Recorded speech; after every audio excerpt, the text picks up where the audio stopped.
जय गुरुदेव। सभी को प्रणाम। आज जो कुछ एक शब्द मेरे द्वारा रचित, आज की समस्या कन्या भ्रूण हत्या पर। हाल ही की दुखद घटना जो मेरे मन को बहुत द्रवित कर गई और कुछ भाव जो उभरे, उसी भाव के ऊपर ये मेरी पहली कविता। ब्रह्मांड में बैठी आदिशक्ति ने, ब्रह्मांड में बैठी आदिशक्ति ने देखा एक घर की परिस्थितियों को।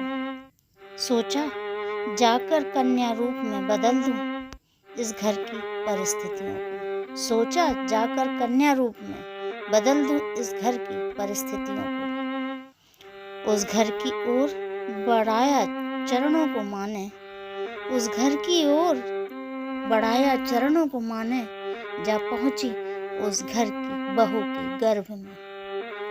खुशियां छाने लगी चारों ओर घर में, देखा आंगन में खेल रही दो बेटियों को। खुशियां छाने लगी चारों ओर घर में, देखा आंगन में खेल रही दो बेटियों को। बहू की सास का व्यवहार बेटियों के प्रति बड़ा विचित्र था। बहू की सास का व्यवहार बेटियों के प्रति बड़ा विचित्र था। बहू को लाड़ लड़ाने लगी क्योंकि गर्भ में बेटे का चित्र था। बहू को लाड़ लड़ाने लगी क्योंकि गर्भ में बेटे का चित्र था। समय बीता जब आया चतुर्थ माह, चिकित्सक की सलाह पर बहू की कराई गई सोनोग्राफी। समय बीता जब आया चतुर्थ माह, चिकित्सक की सलाह पर बहू की कराई गई सोनोग्राफी, जिसे देखकर निकली सास की आह।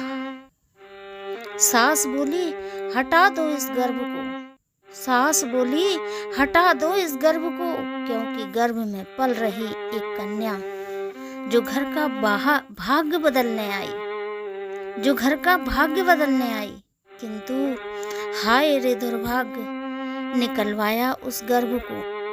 किंतु हाय रे दुर्भाग्य, निकलवाया उस गर्भ को।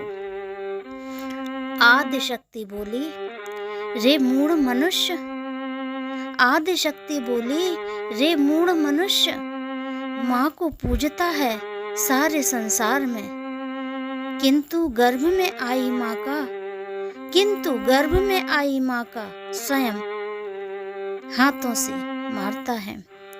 किंतु गर्भ में आई माँ को स्वयं अपने हाथों से मारता है।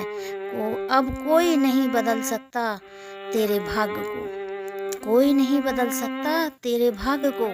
ब्रह्मांड में बैठी आदिशक्ति ने देखा एक घर की परिस्थितियों को। सोचा जाकर कन्या रूप में बदल दूं इस घर की परिस्थिति।